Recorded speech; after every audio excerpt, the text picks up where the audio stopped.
Се зборува за датум за воредните парламентарни избори, но се уште не е изготвен протокол за гласање за лицата со попреченост и набљудувачите. Ќе бидат ли овие лица повторно заборавени, прашуваат од Сдруженијето за промоција и развој на инклузивно општество Инклузива од Куманово, која работи на проект на изборното право и правото на глас на лицата со попреченост.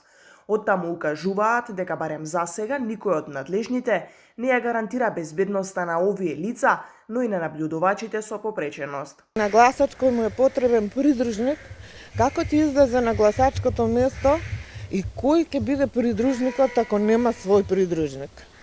Кој ја гарантира безбедноста? Ние понатаму имаме обуки за набљудувач. Истото прашање е и за набљудувачите со попреченост, бидејќи на терен ќе се распоредени од наша страна над 90 набљудувачи со попреченост. Треба некој да гарантира за безбедност на нивното здравје и безбедност од инфекција на гласачкото место. Од Кумановското здружение укажуваат дека со дел од лицата со попреченост не може да се воспостави физичка дистанца со оглед на фактот дека е неопходен контакт со допир. Со нив најчесто работат личните асистенти кои им помагаат при хранење, одржување лична хигиена.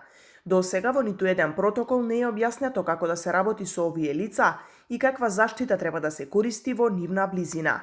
Од Сдруженијето Инклузива посочуваат дека поради страфот актуелната состојба постои можност на предстојните избори да се намали бројот на гласачи со попреченост, но и набљудувачи, бидејќи дел од нив размислуваат воопшто да не излезат на гласање.